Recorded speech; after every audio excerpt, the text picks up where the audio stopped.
No, this is nice, man. I've been wanting to get a Jew on the podcast, you know? You're welcome. It's been a while.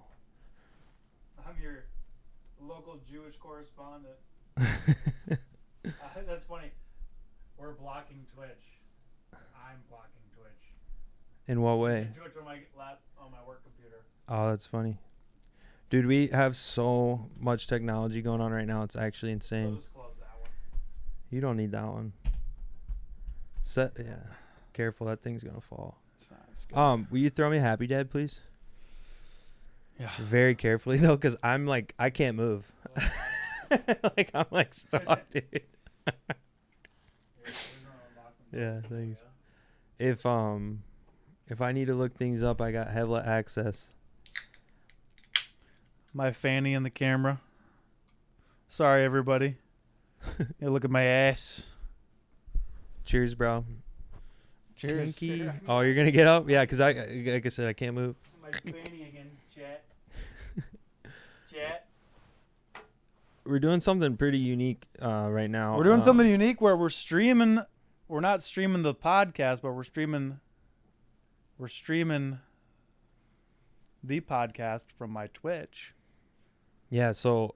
But not the official feed stream.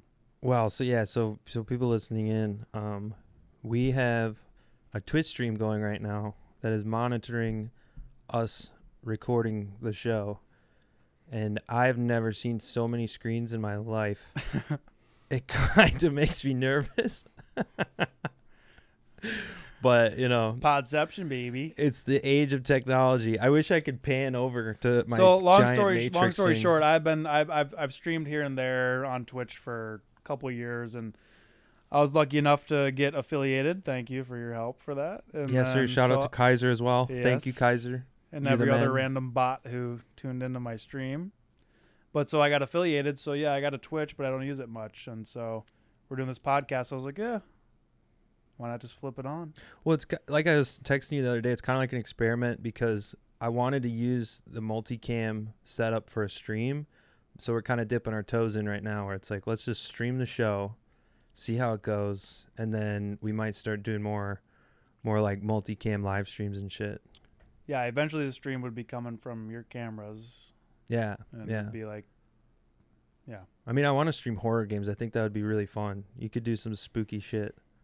Just like have like, I mean, with all the lights and everything, you can make the room look really spooky, and then add some eeriness and creepiness. The thing about the horror games is like the reaction of the streamer. So if you can, even if you're not like, you know what I mean, like you can like find ways to sort of, the reactions is what people are looking for. So if you're already scared of shit and you play horror games, that's perfect.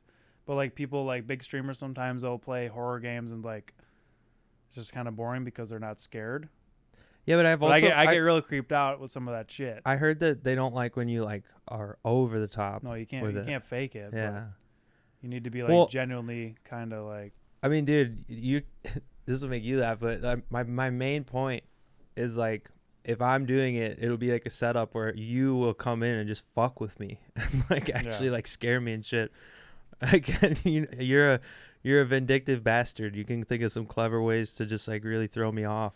I think that adds an element to it because the game itself might not be super scary or anything, but if I'm like always like, I know Brandon's somewhere, like it's got two big fucking cymbals. It's like the loudest thing you ever heard in your life. And you only have to do that one time for me to always be afraid of it happening at any moment. I just think that'd be fun. It'd give you an outlet too. You could just like get through your work week and then be like, hey, I'm gonna torture this bastard. What's the scary games that you were mentioning? You said Resident Evil. I'm not privy to this information. There's a new Resident Evil coming out next year. Resident Evil, they've made so many games, obviously, but their last few have been pretty like single player, first person like survival horror where it's pretty intense.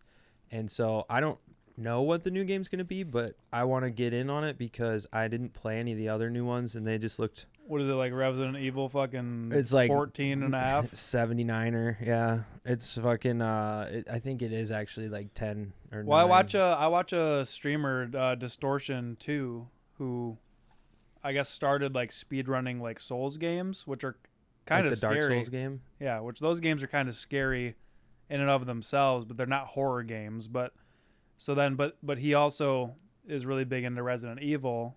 And so I never played the Resident Evil games. All the stuff I know about Resident Evil is like watching streams like his, where it's like it's super entertaining, but I don't know if I'm a pussy, so I don't know if I want to play it by myself. Really? But yeah, like horror. Get scared. There it goes. Was that the laptop? Horror games and me, like I can play them, it's fine, but like definitely being alone by yourself. I mean, maybe that goes back to my point, like the reactions, right? Because it wouldn't be like me, like. It'd be like me, like, you know, you'd see my eyes get real big, and like I did, like, if you could see like the goosebumps on my skin, it's like I'm fucking terrified. Like true terror rather than like reactionary. Yeah, because I don't like scream and stuff, or like do soy scream, but I just want to find a game that would actually scare me, because I'm not like don't get scared by anything. I just like grew up watching horror, and I love that type of shit, so it's like rare for something to actually scare me. Well, there's a lot of like indie horror games too, like the Backrooms game. Those are wild. And then there's ones where like you're being chased by like a fucking... I've seen those where it's like Michael Jackson. Yeah. And it's like those scare the fuck out of me, bro. It was a Joe Biden head floating around chasing this dude. He's like, I got hairy legs. I glow in the sun. Come on. Oh, and you Crackpot was a nice dude. You can't see anything, but you just hear that like down the corridor. It's like, fuck. The backroom shit's cool because it came from creepypasta of it. It was like liminal spaces, which are, I forget it. Oh, actually, let me look it up because I forget the exact definition. Well, it's like a repeating non-colorful fucking fluorescent lighted. Oh my god, shit. I can't even type.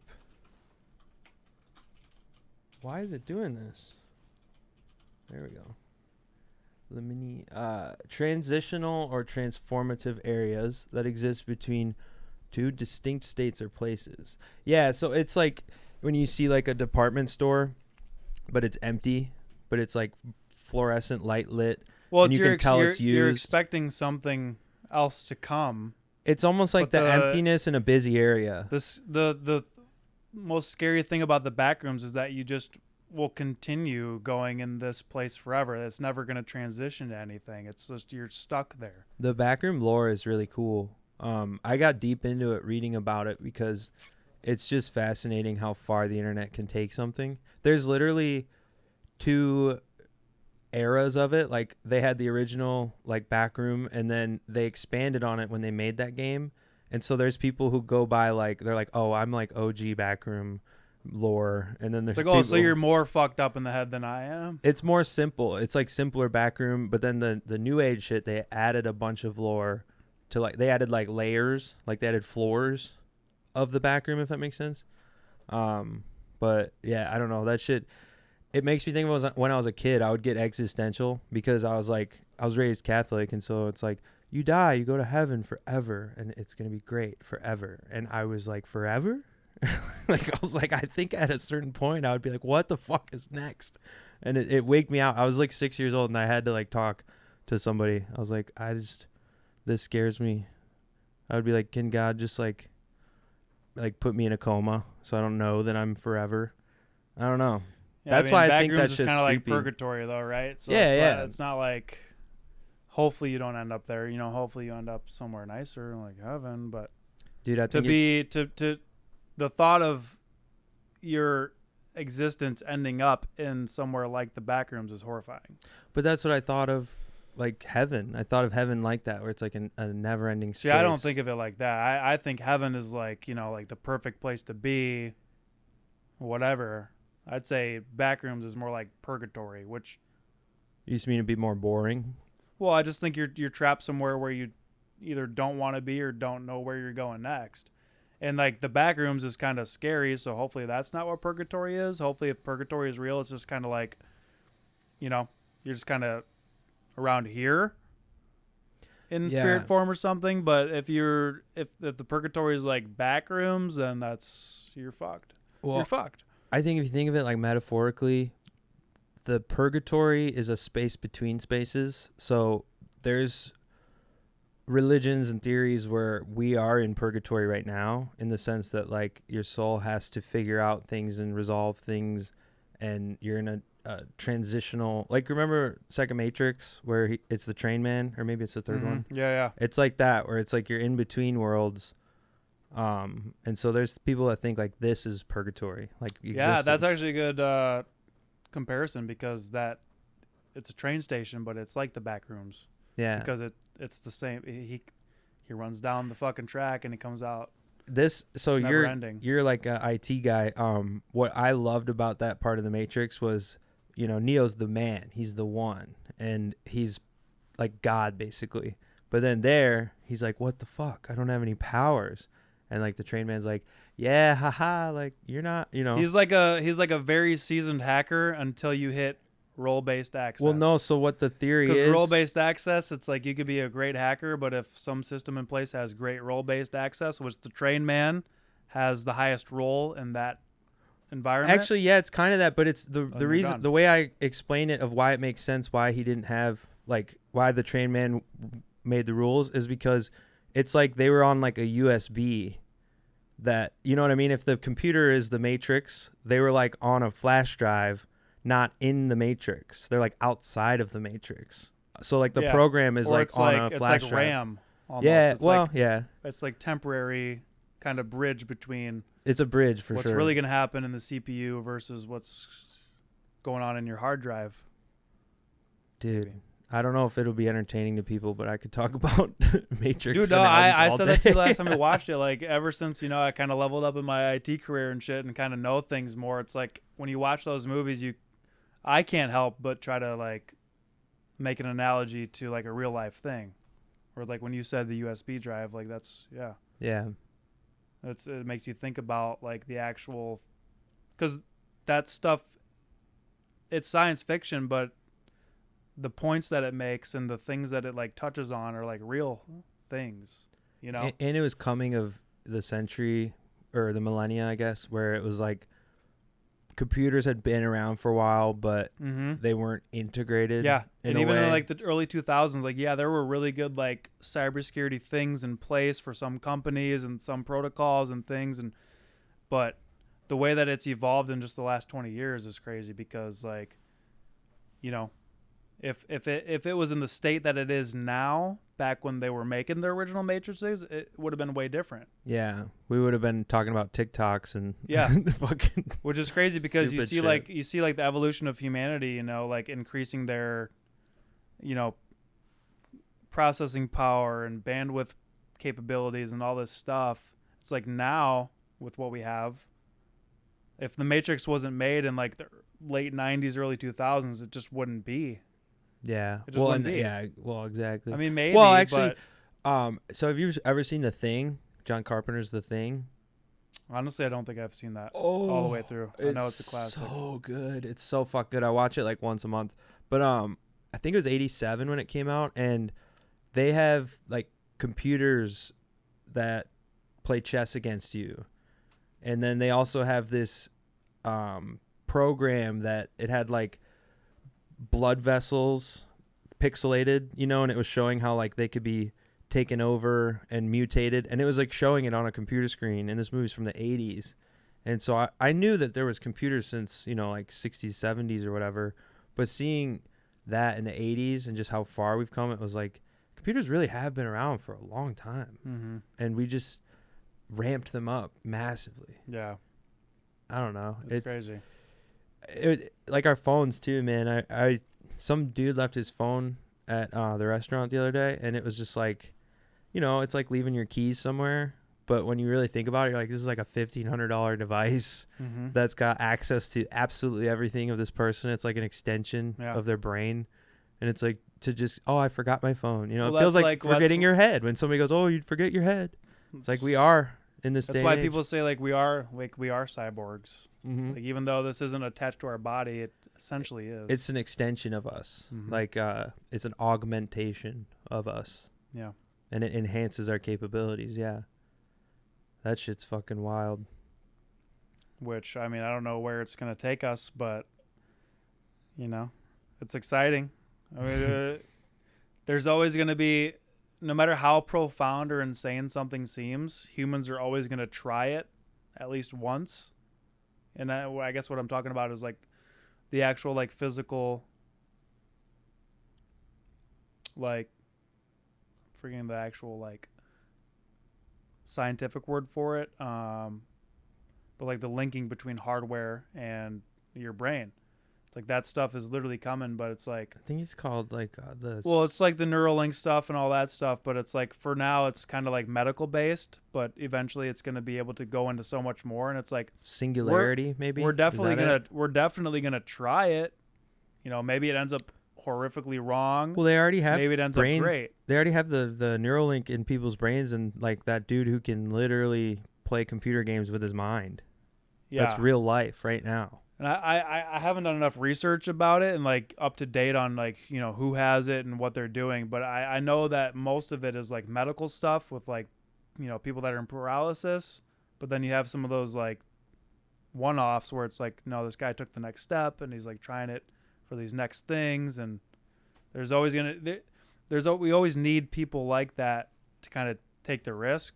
Yeah. I don't say that like lightly, because whether or not the people go into it knowing exactly what they're getting into, or whether they have had some bad health issue or something and they're like, yeah, fuck it, let's try it.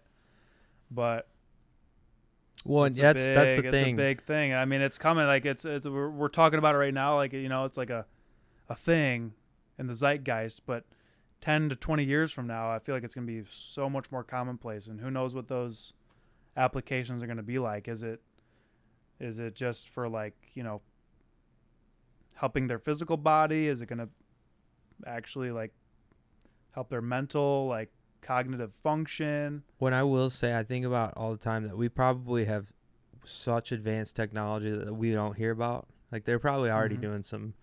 Dude, have you seen the robots walking around Austin? That's wild. Only in video, not in person. They had a cowboy hat on and boots, and it was running around, and it literally was flipping people off. Like it was like, whose robot is this? When I watch those videos, though, like when you watch the way that they act and move, I feel like there is more programming that goes into it. Like people are kind of guiding it to do those things for sure. Yeah, and it's not just acting of its own accord doing those things, but still, it's but every time somebody sends a prompt to it, I mean, it's on an AI model, and so depending on what AI model it is, they're continuing to feed the machine learning. But even if it's not autonomous, just seeing a full-on, like, not plugged-in humanoid robot with a cowboy hat, and it was funny. It had like Nike Dunks on and like a cowboy hat, and it was running around. It was like flipping people off and running through the street. I saw a video where somebody like ran one over because it was they were turning and they didn't see it. It's like, where are these fucking robots coming from? We got cars driving around without people in it. Why aren't the robots driving the cars? That's what I want to know. Like, I mean, put that motherfucker so I at least can be like, all right, there's somebody in the front. The car seat. is the robot, though. That's the thing. It's literally the Terminator shit, where it's like any form it can take, but it's the same computer. It's the same. You're getting inside the robot. It's like a kangaroo. Just carrying you around. You can make it whatever you want. Yeah. I think the only thing limiting it is like the physical dynamics of it. Like, you remember like 5 years ago when some of those first like Boston Dynamics videos are coming out, and they have like these machines that were kind of moving right but kind of not. They could do like a full-on pressed calculated backflip onto like a ledge.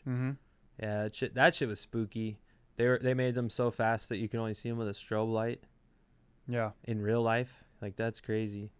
I do think it's funny that whenever somebody gets in a Waymo, they're basically like getting in a kangaroo pouch, a robot. Well, like, and we watched iRobot like a month ago, and yeah, I mean, watching it again, it wasn't like a profound movie, but I disagree. I think it has a lot of parallels. I think that the build of those robots is kind of what we're we're sort of wanting to get to, where it's like kind of like our helper. No, for sure, but I just think especially for old people, like that's a game changer, dude. Yeah. If you can have a actual AI controlled robot who can accurately take care of these tasks around the house, I mean, that could take away from you needing to send your great grandma to an old folks home. Yeah. You know? I wonder what's your opinion on, because I'm saying all this and I say, proceed with caution, of course. For sure. I'm not trying to just be like, oh yeah, all these cool things that it can do. No, I know how you are. You're a realistic. I want it to be good because I like technology and I like what humans can do, and that's it. I mean, I like it. I hope we don't fucking do it wrong. I don't know. My question for you, because like I do think that there is a bit of a distinction between something that's alive organically and something that's like a robot or computer program, but what are your thoughts on also I think it's funny, it's just been the back of your fucking head. Oh, I know it is. It's just how it is.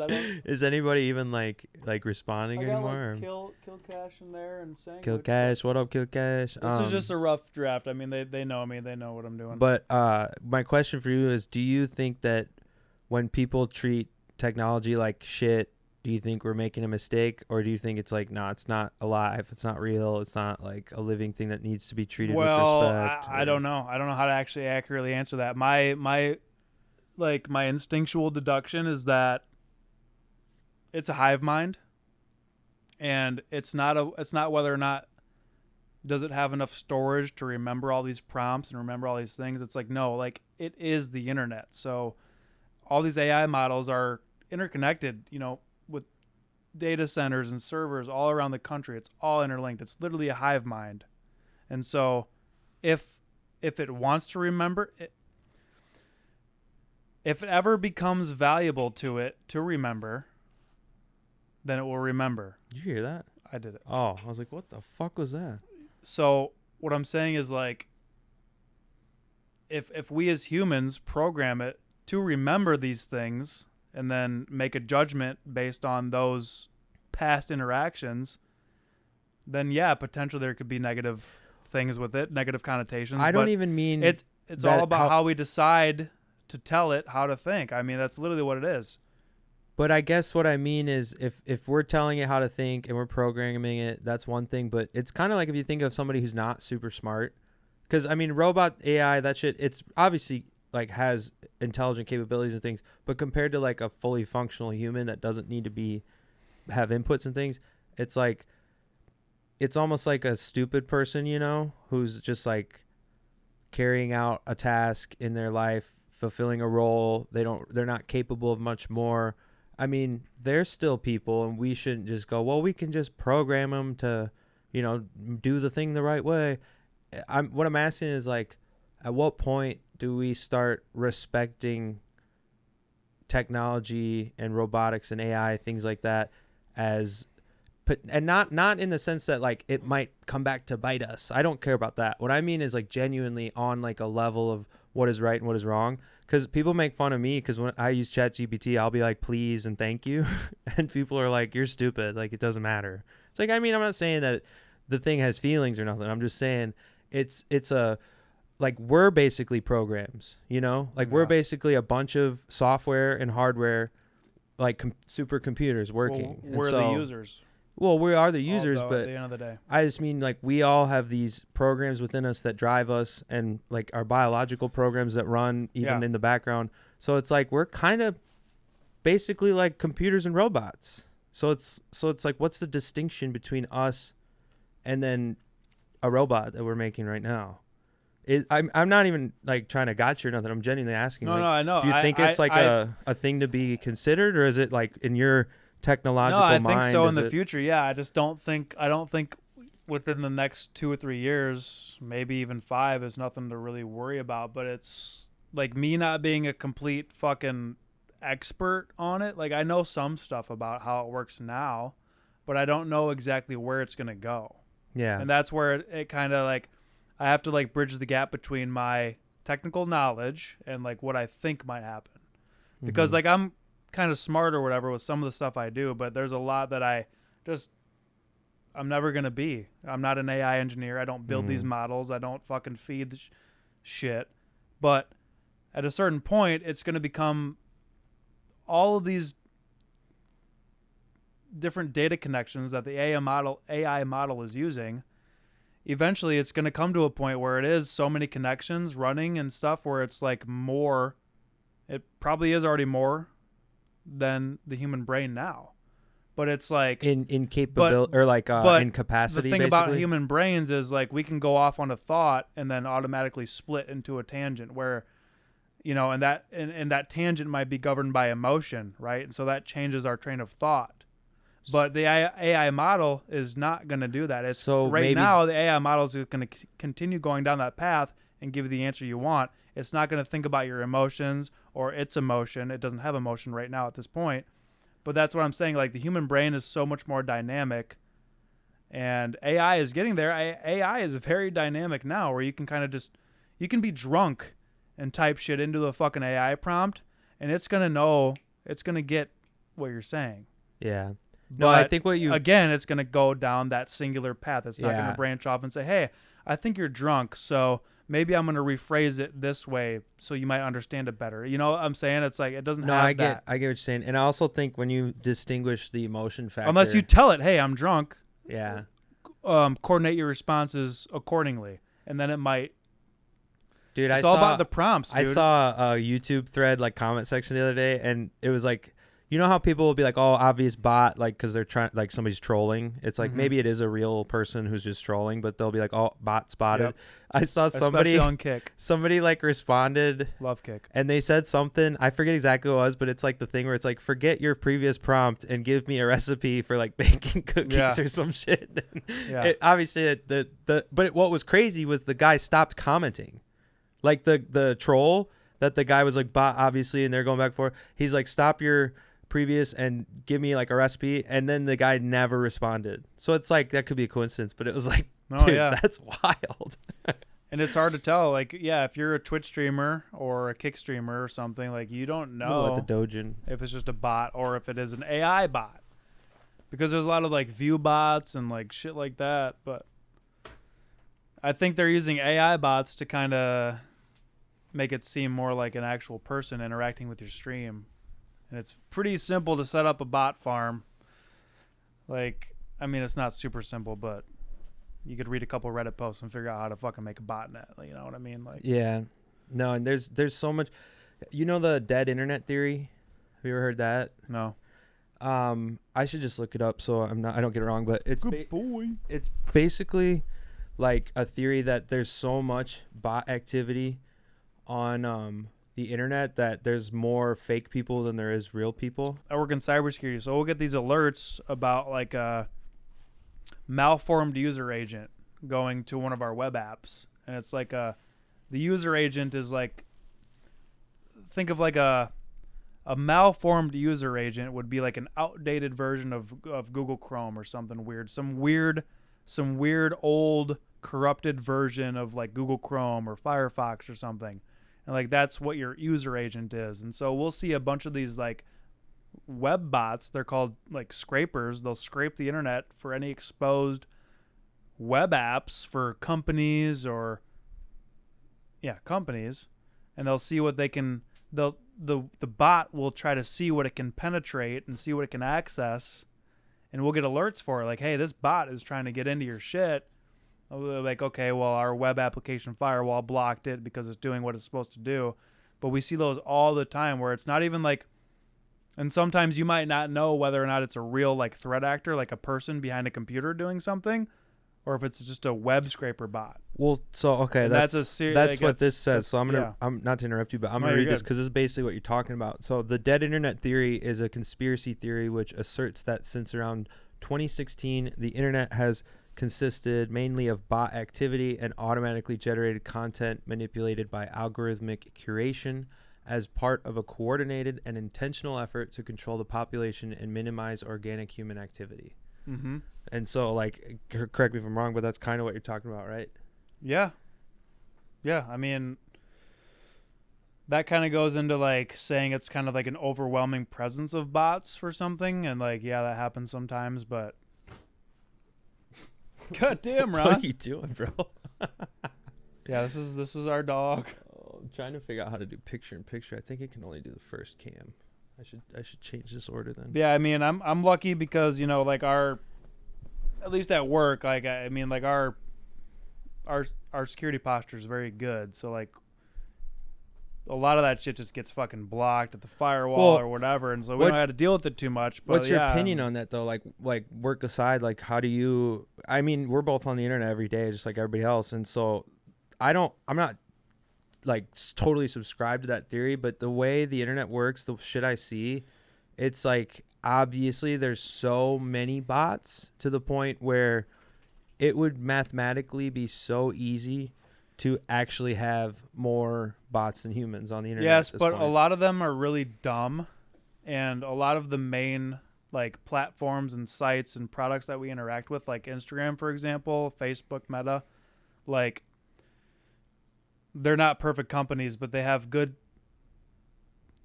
measures in place to really significantly reduce that. Like really just and live. But say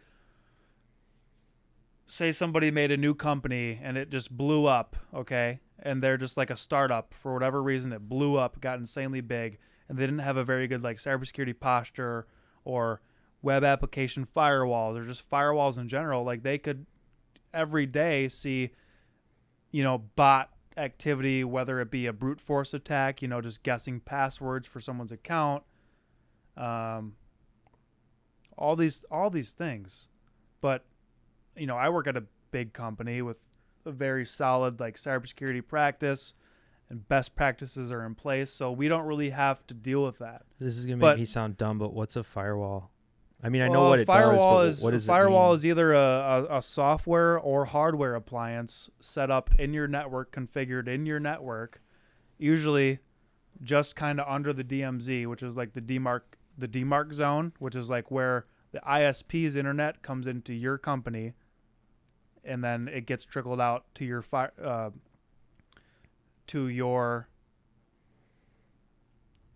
switches and routers. So it's like a bouncer at a bar. So it's like the firewall is kind of your first line of defense on like your network. Like a bouncer at a bar, right? Yes, okay. Exactly.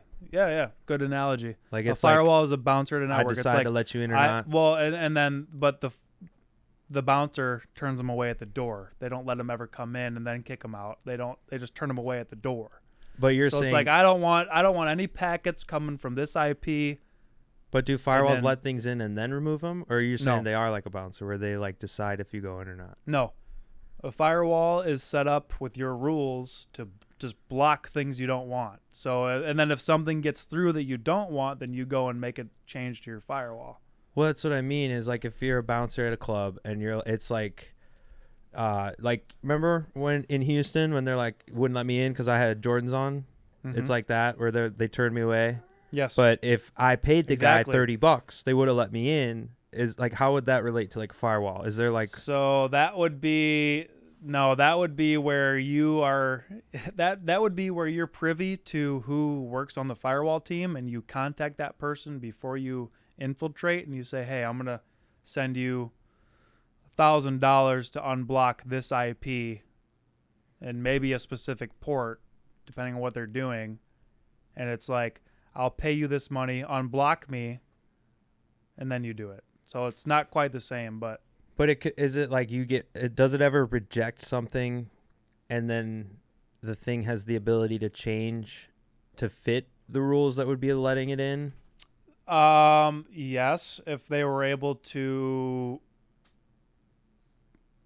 disguise themselves with a different IP address or a different MAC address from a different device or something that they determine or that they learned that will get through our firewall, then they could change to that. So it'd be like this. The bouncer said, no Jordans. You walk down the street to your car, put on a pair of fucking dress shoes.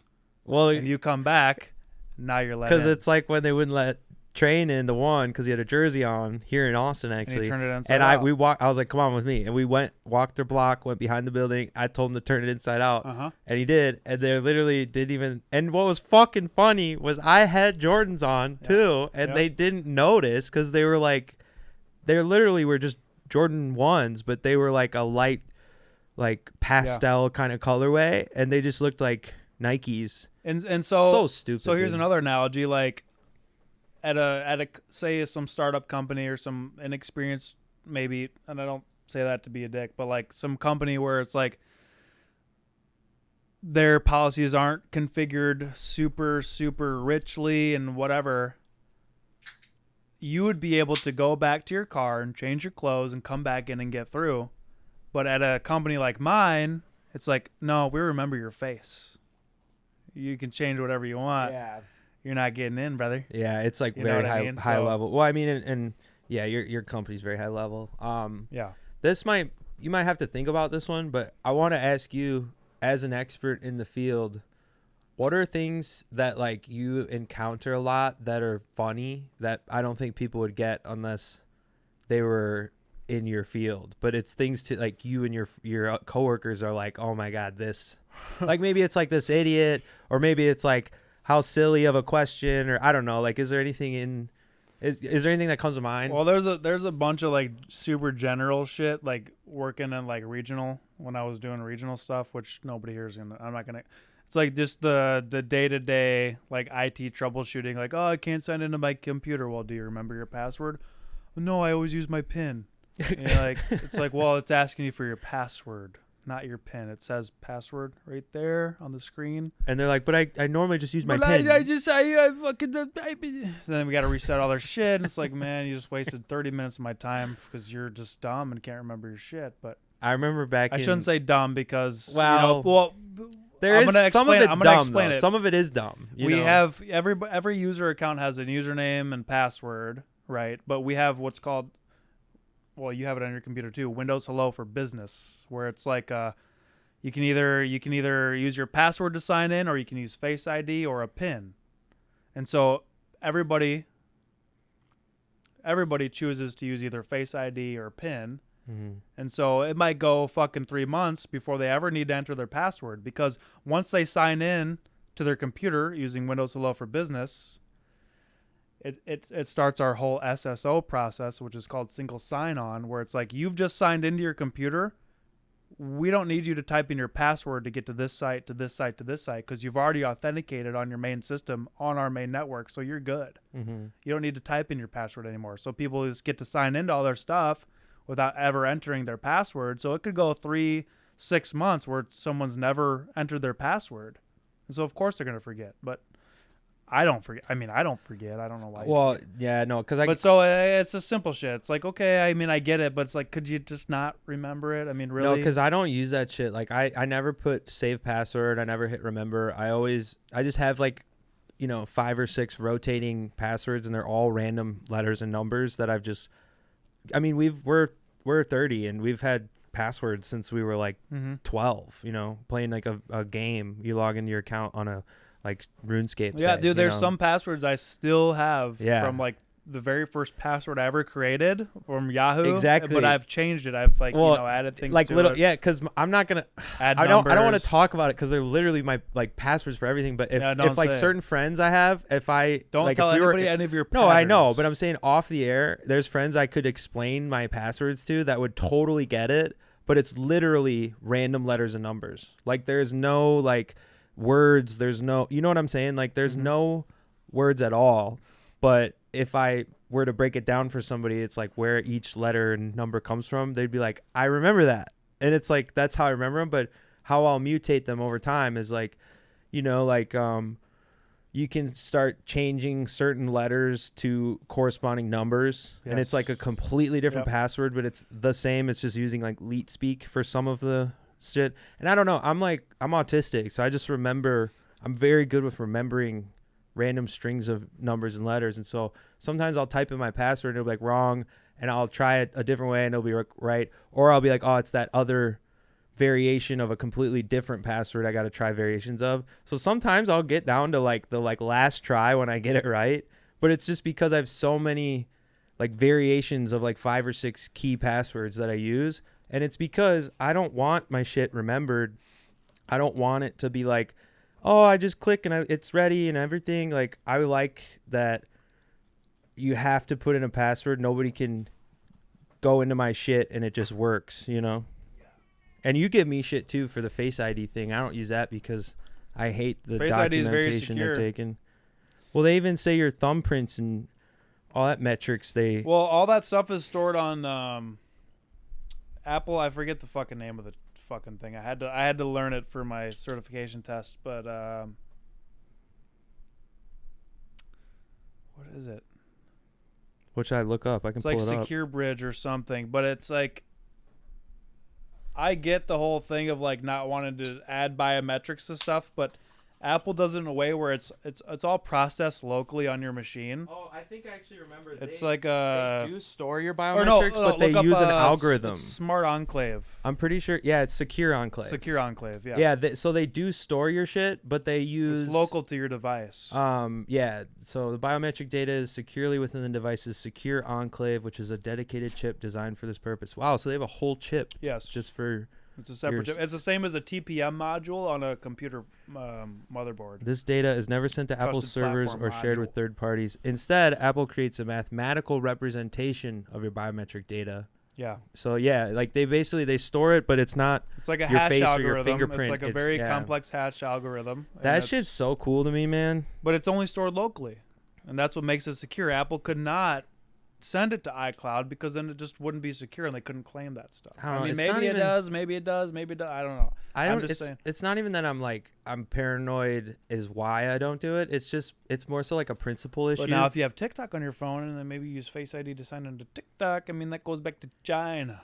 Thank you. So there is always a fucking trail. Like it's they tell you these things like, oh, it's mathematically stored only on your device, but then nobody reads the I acknowledge everything you said is fine.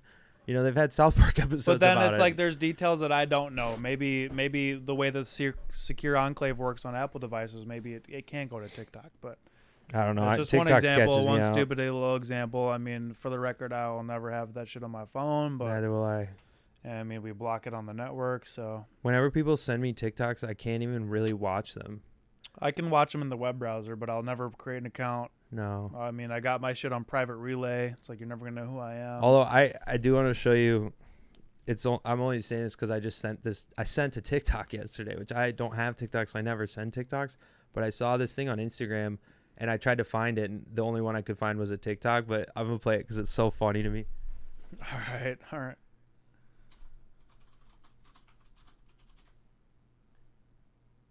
Oh no. What?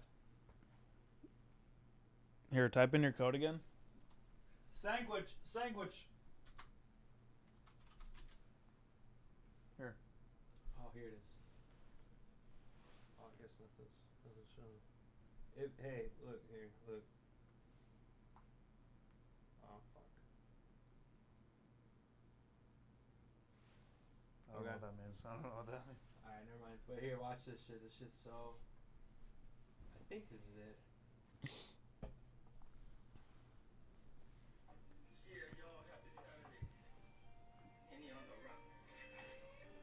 This guy's so chill, bro. I just love this video. Watch this shit. No, fuck. This is why I hate TikTok. Just went to another one. Oh, I've seen this. He goes, Henny on the rock. I've seen all the shit that you've been sending lately. I don't know what's going on. I need to start sharing shit. Everything I see that I think is funny. I don't know, dude. This guy's so chill. He's literally just like, Henny on a rock. And he's got some like blues going in the back. He's having a nice ass night.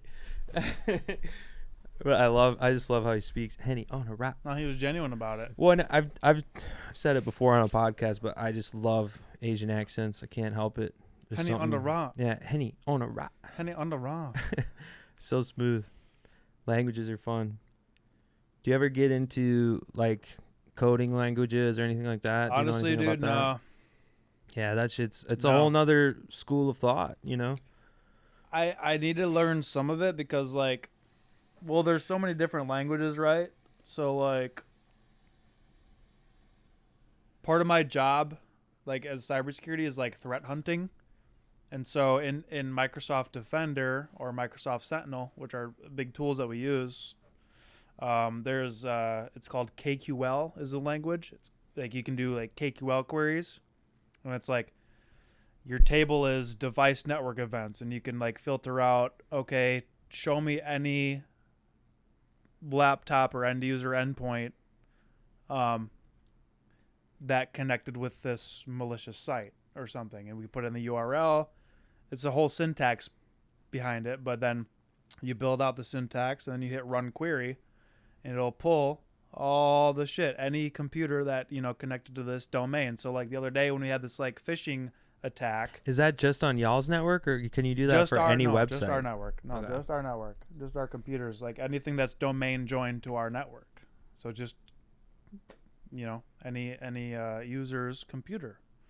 So like the other day we had like a phishing attack come in, and some people got it, and it's like, okay, well, this person said that they did not click on the link, so let's just verify it. Let's see. So then I'll say, I'll type in I'll write a KQL query to say, did this computer make a successful connection to this URL or this IP address, which an IP address is just like, have you heard of DNS, domain name system? It's like it'll just translate an IP address to what the URL is. Like myspace.com has, all myspace.com is an IP address. But they name the DNS is like naming the IP address. It resolves the IP to the name of the site. And so I'd be like, okay, this person said they didn't click this. Well, let's see if their computer went to it just to make sure. That's crazy. So you can like hold people accountable. Yeah. You can dead ass just be like, you said you didn't click it. And the good thing about like where I work is like people usually don't lie about shit. Like people are usually not ever like shady or nothing. Why would they? Right. But it's like, I have the tools to figure out. And it's not like I'd be like, oh, you lied. It's like, no, well, like, look, maybe you didn't realize what you were doing, but yeah, you went to this. Did you enter your credentials? Yeah. No? Okay, good. If so, let's reset that shit right now. So, what's fascinating me right now is there's going to be a few where it's like you have to have this weird scenario where there's a few people that get fucked. I mean, there's a few people that get fucked. And like and we got to like do damage control. They get fucked. It's not their data, it's our data. But. Well, yeah, and that's the thing when you have a huge company it's like that data is so valuable, Mm-hmm. and so you have to kind of keep. And so like with my new role, it's like I kind of been doing that stuff on the side, kind of part time as I've been doing this stuff. But now that it's like my full time thing, it's like, yeah, I mean, I'm making good grounds and I'm finding patterns where it's like, why are we not fixing this pattern? Where it's like, maybe we're getting 10 users who fucking did some shit because it was a really well hidden thing or something like that. And it's like, well, how about we just block that from the source, and stop it from ever coming again. Yeah. And then it's also hard because sometimes like this is the hard part. Like, cause they work with so many different clients and so many different things at a time and different partners and things that are external. And so a lot of times some of those companies that we work with or whatever, they're great firms and they do great work, but they might not have like the best, they might not be as big as us and they might not have the best cybersecurity infrastructure. You mean? They might not have the best infrastructure. They might not have the biggest team. They might like have cybersecurity infrastructure. Yeah, they might not have the bandwidth. Even if they have the infrastructure, they might not have the bandwidth of people who can actually like work it.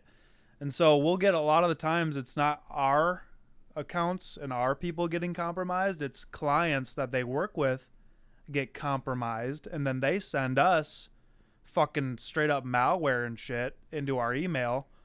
And it's like our email tools usually do a good job of blocking those, but it's like sometimes I get straight up alerts where it's like, hey, business account compromise, BAC. And it's like, okay, I gotta go through every email that this external sender sent into us and see who may have clicked this attachment. Damn, so you're basically like a wizard. Like because a normal person wouldn't be able to be like, oh, it was this email. But you're like, I know what to look for. So you're like, I'm going to scan these and I'm going to scour it.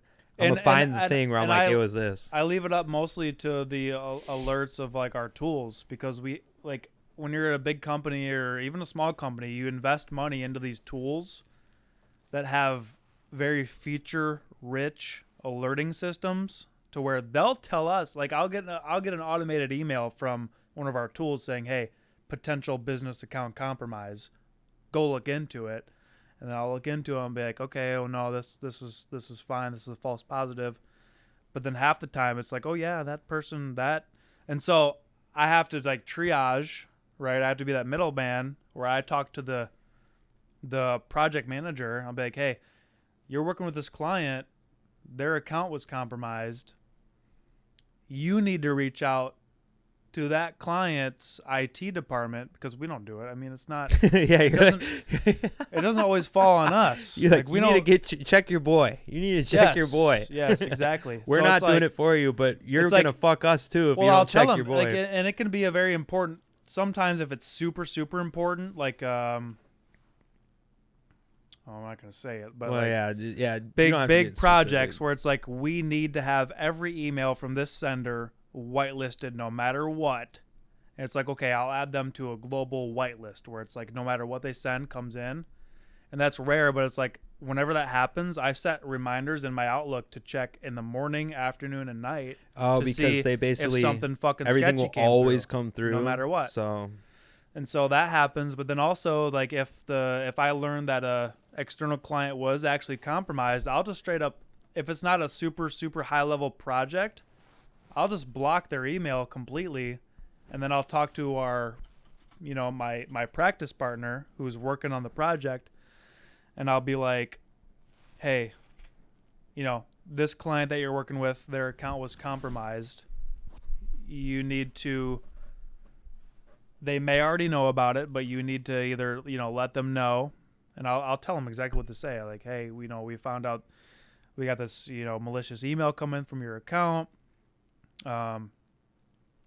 You need to alert your IT department so they can resolve the issue and remediate your account. And then once their account is remediated, which comes through like word of mouth, basically I'm like relying on them to call these people, because you could type to somebody and that could be a threat actor. Like they could already have control of the account. So like when you email back to somebody who's been compromised, you're talking to the fucking hacker. And so like literally 2 days ago, somebody sent in a fucking shitty thing. Somebody got it. They replied back, say, hey, this is unexpected. Or what is this? Did you mean to send this? And then the hacker replied saying, yes, this is legitimate. I meant to send this. And then 1 day later, their account got fixed. And then they replied back saying, hey, you got a couple emails. My account was compromised. Those are not real. Delete those emails. Don't open it, blah, blah, blah. But before they even send that, I've already fucking nuked them from the system. Yeah, that's badass. So... That's super. So, but also it's not just me like knowing about it and like getting privy to it. It's like I rely on my tools and their automation to tell me when a potential issue is there. It's a bunch of diagnostics and shit. But we set it kind of sensitive to where it's like we're not going to get an email when it is 100% for sure compromised. We try to set it to where it's like, oh, it might be. Like the earliest stages, oh, this might be happening. And then I get, me or somebody else on our team gets on it and we get to it sooner. This might be a super abstract question, but if you could compare what you do to like a character from the Matrix, does any come to mind? Because it's probably too specific. We'd probably have to like watch the trilogy it'd be who's the Hispanic guy who's on the ship at all times. Well, in the first one, it's a black short guy. Hair. He's the one who ends up getting attacked and then wakes up and then shoots Cypher with the fucking lightning gun. Oh yeah, Apache or Apacho, fucking. Because he's like kind of like the first line of APOC. Yeah, because he's like kind of like the first line of defense. Yeah, He's stopping shit from the physical barrier before it gets to the digital barrier, Dude, that scene's so badass. He's like, I'm not dead yet, you son of a bitch. Yeah, he was a hacker. He was a threat actor. That was Agent Smith, who has malformed his user agent. And he's so what's funny to me is trying to disguise himself as, oh yeah, I'm a good user agent, but no, APOC. I'm fascinated. APOC said, no, motherfucker. this shit, like I could literally talk to you about this shit for hours on end. But what's funny to me is like, and I couldn't speak to this like 3 years ago. I'll give myself some gas. Like I've leveled up in the last 2 years. Like, well, I don't do that enough, but I've definitely leveled up. And a lot of my studies, I got that test taken. exactly. I did all that shit. Like, you were a in. badass always, but I feel like recently you went hard in the paint of like getting. And it was paired with me getting, wanting to move to Austin too. Yeah. It was like, well, I need to fucking make myself valuable. How about I stop being a lazy cunt? I mean, it shows too. You've just been. And I understand a lot more. And there's still so much more that I don't get. Like I'll talk to some of our senior members on our team, like investigating a certain ticket or something. Sometimes when I get stuck, and they'll say some shit. It's like, well, why didn't you just look? I'm like, you know what? Fucking, you're right. My brain went down a fucking insane rabbit hole, and if I would have just cut out the noise, I would have seen it. But well, I feel that because with bartending, sometimes when you teach somebody, you're like, why didn't you just? And they're like, oh my god, I didn't even think. I was thinking about because the other day somebody had to help me who doesn't know how, and I was like, they didn't even know how to pour beer. And in my mind, it's like second nature, and so I had to be like, 45-degree angle. Well, yeah, but it's like, you know what I mean? Like, to you, it's something that's second nature, but you've been doing it so long that's why it's second nature. And so I had to stop and go like, oh yeah, not everybody knows how to do this shit. So it's kind of like that where like you're pretty, good at what you do, but somebody who's way deeper into it could just be like, oh yeah. I have to remind myself that too. Like when we get new people that join our team, it's like, cause I remember it was like, January, February of 2023 when I first joined the cybersecurity team. And they let me join just because I was so interested in it and I was passionate. I didn't have any experience, but they knew that I was like passionate about it. And that's where I wanted my career to go. So like, fuck it, we'll give them a chance. And so I remember like learning from like people that were on the team before me. Shout out Derek, he's no longer with the company, but he was like my guy. It was like, and I'm a quick learner when it comes to IT stuff. Like if you show me something once, I'm gonna remember that exactly, and I might even fucking document it for myself and then share. Which I've been doing, being in a higher level position now, like kind of being like a manager sort of thing. And like when you get new people that come on, it's like I don't want to just have all this information saved on my computer saved, so I'll make documents and fucking upload it to our team thing. Like, hey, here's how you do this one.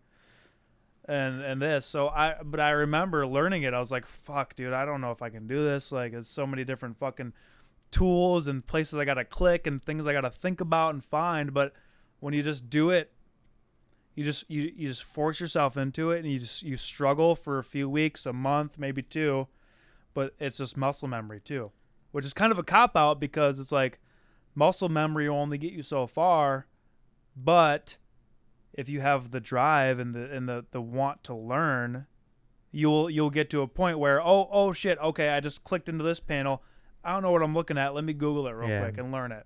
And Google paired with AI now, you can learn shit very quickly. And that's how my brain works too. I just need a quick fucking answer. What you said too about publishing it like on a network so other people can, like, you did the work already. It's kind of because my brother Kaiser, he's published math journals and stuff like that because when he was in college, he's a savant with math. He's so fucking smart. And those are like actual white papers. But that's what I mean is like they post, him and his professor joint like co-authored a theory, like multiple theories in math, and now it's like postulated and people can go to it to be like, oh, they did all this heavy research to get to a point to solve, you know what I'm saying? That's like kind of it's like the same thing. Like what you do in that sense is, it's crazy to think about, but that's how math is too. You remember in school where it's like, here's a sheet of paper, do all these problems. If they didn't teach you how to do them yet, you're just like, I've literally no clue how to do this. But if you learned the lesson beforehand, it was, oh, this is the equation you use and it gives you this and that's how you solve it. And it goes, oh, okay, I can just plug it in. Somebody had to figure that equation out, and so it's just a bunch of trial and error. And I also just think like I could never be like good at math because I'm not interested in it at all. I'm not interested in it. I don't give a shit about it. But like cybersecurity stuff, I do. So even when it's like one of the most complex things I've read about, it's like I'm still ingesting the information because it's like something I'm interested in. Well, I wasn't interested in math in school because they didn't tell us what it was. Like, I just thought it was stupid and pointless. I wasn't interested in a lot of shit at school. Well, that's what I mean. But I'm saying if I could have got straight A's, but I just didn't give a fuck. I agree with that. But I'm saying with math specifically, if they had told me when we were learning about like sine, cosine, wave, tangent, all that, I was like, what's the point? It's a graph. Who the fuck cares? If they would have told me, hey, that's a sound wave. Like, that is how we map sound on a graph to know how it exists in our space. I would have been like, what? Right. Like, you know what I mean? And like, terminal velocity and trajectory and all that shit. It's like, if you would have told me it's like, this is physics. This is real life, how the rules of reality work. I would have been like, I want to learn this shit now because I want to know how the fuck this shit works. What's the thing? Like, I did bad at math, pretty much all of it. And like, I still did bad in physics, but I didn't do as bad because I was interested in it. I was like, literally, it's like, you know, when it's like you're trying to figure out how long a shadow is. Yeah. Like, that's fucking cool. You know, I want to, like, shit, maybe someday I want to fucking, I don't know, if I'm sitting at the airport and I got fucking 2 hours till my plane. I see a shadow. How big is it? What's going on? I see a shadow. How big is it? I'm bored. I'm waiting for my flight. You know? Like, that's cool. Yeah. Or like, how much water do I need to boil all these noodles? Yeah. Like, I want to figure out why Tammy had 27 watermelons. I want to know. Well, because think about this. If you knew exactly how much water each noodle absorbed, and you knew how many noodles you had, and you knew how big your pot was, you could get it to a point where the noodles are cooked perfectly with no water left in rice, the pot. Man. That's how people cook rice. That's rice. But you know what I just found out recently? That's rice. That's rice. That's rice. You know what I found out recently, though, bro? We should check in with your Twitch, too. Dude, I Sandwich, there was a bot in here, and I think he deleted it, so thank you, Sandwich. Thanks, Sandwich. For those listening to the podcast, again, remind you, we're doing a Twitch stream as well. Yeah, so this is not the way the camera's supposed to be set up. I just threw it in here, so. We're kind of doing some testing things, because nobody listens to my shit anyways right now. Nobody. I have one viewer, so. Yeah. It's all about trial and error. Maybe 2, maybe 3. No, I was going to say, I found out some people cook rice is they literally cook it like pasta. They put water in a pot, they put the rice in, don't measure it, and as soon as it's ready, they strain it. I've never even tried it that way. Yeah, and it makes sense when you think about it, but I think there is something to getting that perfect cook with the steam, like afterwards, where it perfectly absorbs the last little bit of water. Yeah. It's like, ooh, that's perfect. Versus like, yeah, it's cooked all the way, stop it. But you're right. I guess you could figure out how to cook pasta physically without having to strain it. To where there's not one drop left. Yeah, I loved that shit, man. Like, I remember dimensional analysis. I still use that shit to this day. I don't even remember what that shit is, and it just it's like converting. It's converting PTSD when you saying that, bro. I swear to God, I remember Mr. Kelleher or Callahan, Mr. Kelleher, Mr. Kelleher. I don't know. Dude, he was the one that felt bad for me because I had like an F+, and he's like, dude, this kid sucks at math, but he's a smart kid and he has a future. I'm gonna, because it was the contemporary math with trig.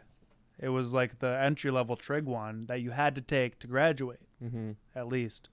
So I had to take it, and I was scraping along all year. I remember like D+, D, and then at the end of the year, I got a D on the final. And it would have made me like F+.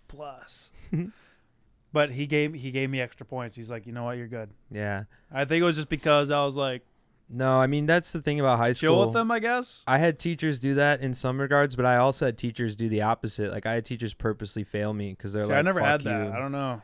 In 9th grade, I had I never went, like, I didn't do my homework and I barely went to school because I just didn't care. And I failed 9th grade math. It was this old lady. I can't remember her name, but maybe you knew her. She was a real mean hag, but she failed me just like straight out, like, fuck you. At Hempstead? Yeah. What was her name? I don't remember. I think her first name was Peggy, maybe, but she was some old lady. Oh, yeah. Yeah. Yeah. She failed Dude, me. there was a Facebook page about that bitch.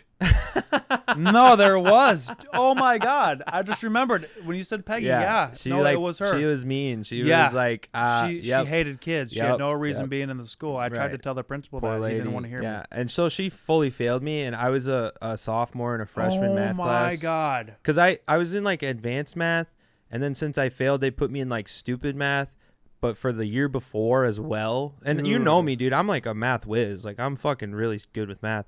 And so I was a sophomore in a freshman math class, and that teacher, she did what you're saying, where she was like, "This is a good kid," you know, like I would literally wear my like skull candy skull crushers with the fucking subs in them, and I would just be listening to like crazy dubstep in class, loud as fuck.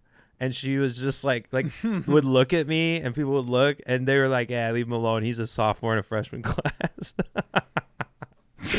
But yeah, dude. So there were some teachers that were. I'm gonna find that fucking Facebook page after this shit. I bro. just remembered your last name, but I don't want to bring it up It now. was literally like it looked like a mugshot of her. That This poor old lady. She's probably not alive anymore. Like this little like old lady afro thing going on. Yep. I'm pretty sure I remember her last name now fucking face on her all the time. Hated to be there. It's like, what are you doing teaching kids? She was like, really mean, man. It's like I want to go back to like now. Like, hey, like, what did you think? You know, having someone like that who hates kids teach kids. Dude, have you ever thought about that? Have you ever thought about not having somebody who hates kids teach kids? Well, you never know. Fucking idiot. You never know dumb. why somebody is the way they is, and she was old. I'm sure she was just old. I don't and even know if I had a dude. I bet kids are way worse nowadays, though. Like, we were probably not the best, but I specifically remember, like, none of my, like, we never had, like, oh, we're all really shitty, and this poor teacher. Like, I never thought I think, like, the iPod Touches and shit were just getting popular. It was just enough that it's, like, all you would do is listen to music. I think me and Joe were some of the first kids to actually be at the back of a classroom, like, hoarding the Wi-Fi. Somehow we got the Wi-Fi because like right now it's like at my place I would never let some undomain joined device connect to our Wi-Fi, but they let us. Yeah, and it was just our iPod Touches. That's actually how we became friends, because you and Joe were just in the back and I was in the front with Casey, and we didn't know each other when we like started the class, but then we became friends. But I was literally dead front, right in front of the door, and you were dead back, right in front of the window, and it was just like, I'm like, dude, who the fuck is this kids? Like, they just keep chiming in with some, like, not dumbass shit, but, like, funny, like, dumb funny. Like, you're just, like, turn it off. Yeah, like, you're just in the back of the room just, like, giggling and shit and fucking, like, yeah. Just, like, honors global science, by the way. Bro, what was that teacher's name? He was such a Raymond. saint. Mr. Raymond. Shout out Mr. Raymond. I loved him, dude. Goat. I remember one day we were watching Soylent Green, and I can't remember exactly what happened, but I'd never seen the movie. I didn't know what it was about. And I said something about like, oh, it's people, like the food's people or something. And he paused the movie and stopped the class. And I was like, why would you do that? Like, why would you ruin this movie for everyone? Like, and I was like, I've never seen it. I don't know. Like, I was just making a joke. What, I'm too smart? Because the whole thing, Soylent Green is made out of people. Like, you know, that's the fucking big ta-da at the end. And I remember you were just spoiling it. I was just saying something like crazy and out there, like, oh, what if it's the people that's what they're eating? And but he was funny like, because he would always talk to you like an adult. Yeah. Like, dude, what are you doing? I saw him one day when I was working. I saw him in Kmart with his kid, and I was like, dude, this guy's the G. I talked to him at one point after high school. I don't remember where it was, dude. But it was good. Yeah, I remember Mr. Cradaville too. Shout out Mr. Cradaville. He was fire. He used to play euchre with us during class. I had him as a substitute for some shit. He was such a fucker too. Like, he'd be in his like plaid shirt with his like spiky short hair playing euchre with us kids, and he'd just be like, somebody would lead a heart, and he'd lead a heart, and he'd be like, even a pig's got a heart. Come on, you know. I don't know if you know how to play euchre, but you have to follow suit. No, we tried. You have to follow suit. So if somebody plays a heart, if you have a heart in your hand, you have to play it. Yes. And he would be like, it was the ace or whatever, so he would be winning, and he's like, if you have a heart, I'm gonna win. So he'd look at you and he'd just go, even a pig's got a heart. Come on, like, where's your heart? Play it. And if you played not a heart, he'd be like, I'm gonna watch you, see if you got a heart, because if you have to play it if you have it, type thing. I was getting close to learning it. when we were doing it in Wisconsin, but we'll get there. It's one of those games. I don't even really want to. I don't know if I really it's want so to. fun, man. Euchre is such a good game. It's just, I don't know. It's like anything. It's like, there's a lot of rules that you have to follow, but in those, there's subtleties that make it like a really like strategic game, you know? Because you're not allowed to communicate with your partner, but you can play in a certain way that gives them information without cheating. You know what I mean? Yeah. Like if you play, like somebody plays a heart and you play a spade, they're like, oh, he doesn't have a heart, and now I can use that. It's like a game of information. And so as long as you're not cheating, it's like, it's kind of like what you do with cybersecurity shit. It's like all like information based, and it's like logic. Like it's like if then, you know. And so I just love it because it's like, it doesn't require that much thought. You know, your hands pretty much play themselves. To me, it seems like it requires a lot of thought. But once you get it down, though, man, it takes a lot to get it down. It's fair. I don't know. Fucking euchre and web design. See, I was in I was our school's web designer. Had no idea. Dylan Heacock carried the team. Shout out Dylan Heacock. Oh, the actual Hempstead website. Yeah, I was one of our web designers. I didn't do a damn thing. Dylan Nelson actually got me into that class. It was like, just sit here and don't do anything. I remember parts of like learning how to do some of that. I mean, that site was always very simple. Yeah, like I'm HTML. pretty sure it was entirely Dylan Heacock who ran it. Maybe like one other kid, but yeah. we were all the web design team. I mean, looking back, like I don't know. Like I kind of wish. I took like coding classes and stuff because it's definitely very valuable whenever you're investigating like a real threat actor, like somebody who's really actively trying to hack your system. And so I could definitely get better at that. But it's like when you get into IT, it's almost like you kind of choose one or the other. It's like, do you either get into programming, coding, and automation, or you get into like just the day-to-day and infrastructure and like just normal. It's either you're a fucking programmer coder or you're on the other side almost. Yeah, that's fair. But when you get into cybersecurity, you kind of gotta be both. And so that's kind of where, like, I got my certification and stuff, and you don't need to know coding to get it. But I think to benefit myself and my career, I think I should at least learn the basics, you know. But for sure. It's just like next chapter. I gotta pee. Yeah, go pee. Is Pepe from somewhere else, I'm guessing? Yeah, where are you from, Pepe? Crazy life in America. Pepe. I'm just glad you're not a bot, brother. Thanks for tuning in. Yeah, appreciate it. This podcast that we're doing now will be uploaded live to where? YouTube. And what's the handle? Garrett Wayne Show. At Garrett Wayne Show. At Garrett, GarrettYneshow.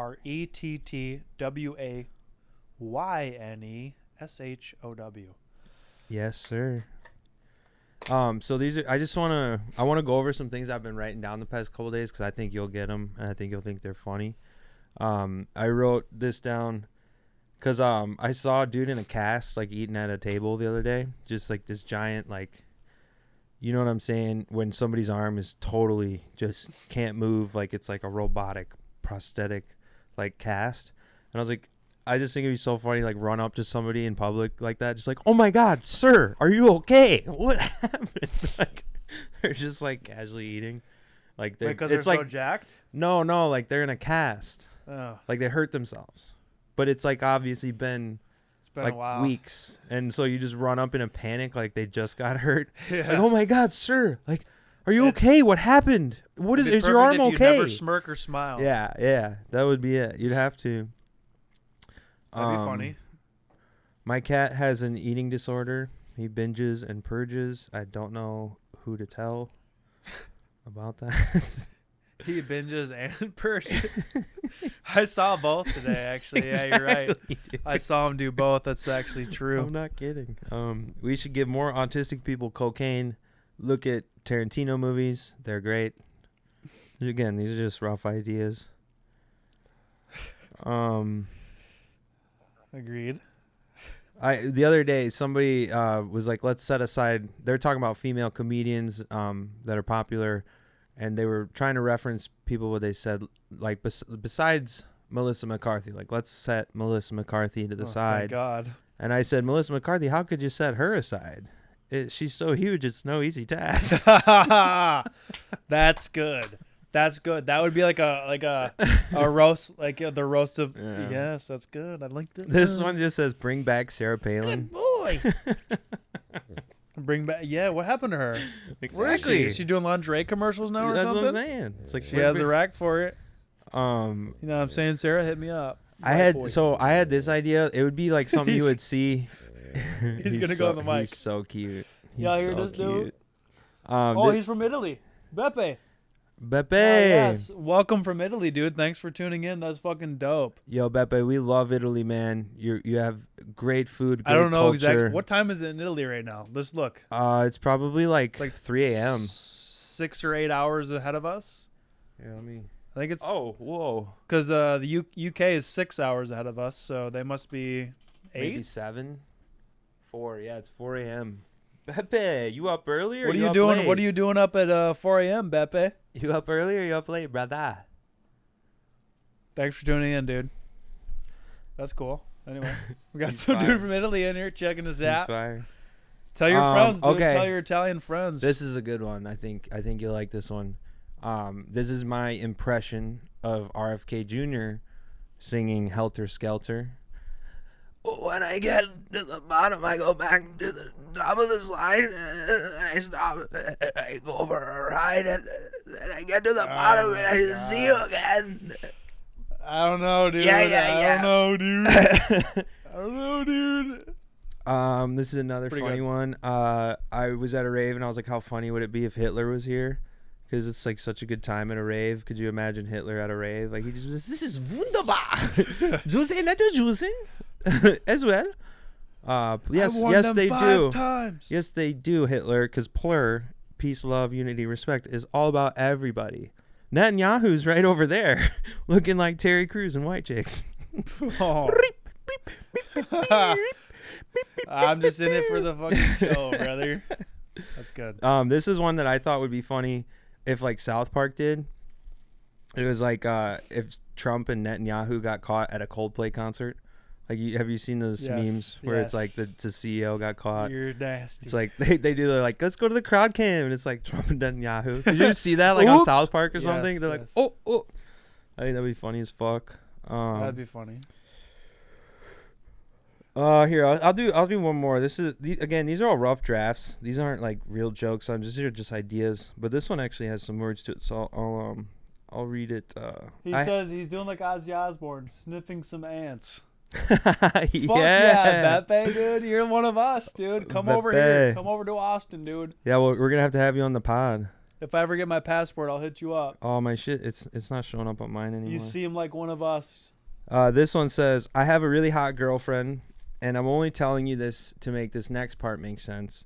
It's a good thing she's hot, because if she wasn't hot, people would assume that I married her for the money, which she does not have. I just want to make sure I'm being hated by other guys for the right reasons. Jealous of a hot girlfriend hate is a lot more manageable. There's a level of respect attached to the jealousy. But jealous of a rich girlfriend that looks like a pug, that's a different glance you get. Like a lot more disdain in the glance. It's like, ooh. like if you're with a hot chick, a dude's like, oh, but okay.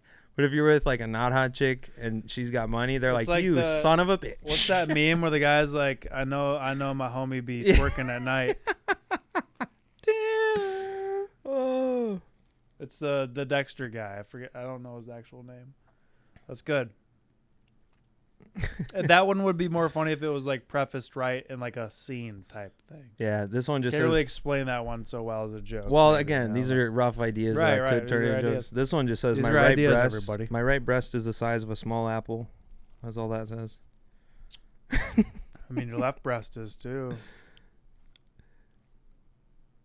This is a profound thought. I can't remember why I wrote it down, but it said, it's like destiny is the kitchen, and you went, can I change my order? No, man, they already started making it. It's pretty good. It's pretty good. How does hope play into that? What do Too you far? mean? How does hope play into that? Yeah, because when someone has hope. I think that's what hope is. What? It's like, nah, Destiny's already making that food. If you can order another one, you got to pay for both. Destiny is something you can't control. Dude, this is a true story. Unless you manifest. I was at a light the other day, and there was a homeless guy right next to me at the light, and so I looked for money, and all I had was like a bunch of quarters and it wasn't pennies, it was actually like a bunch of quarters. So I grabbed it and I rolled it down and I gave it to the guy, and he like kind of gave me like a all right, you know.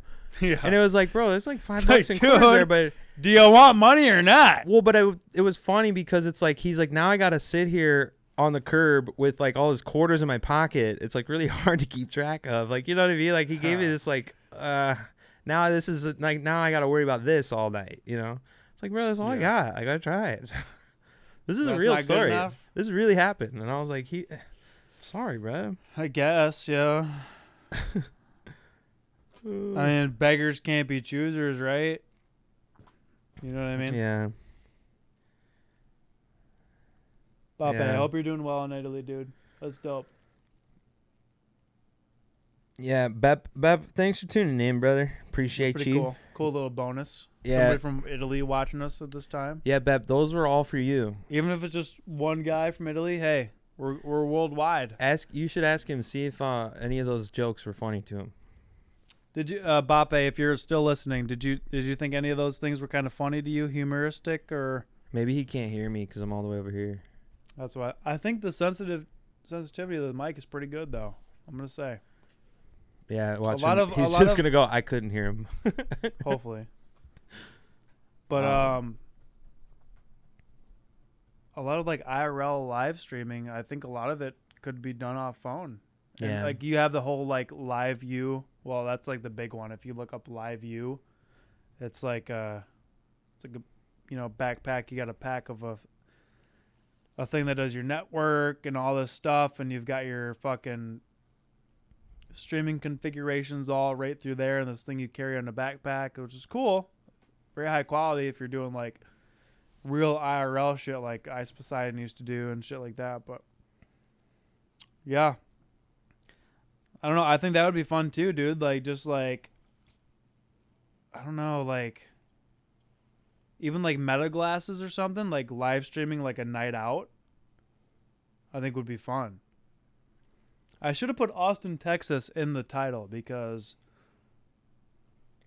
a lot of people do enjoy like Austin, Texas type shit.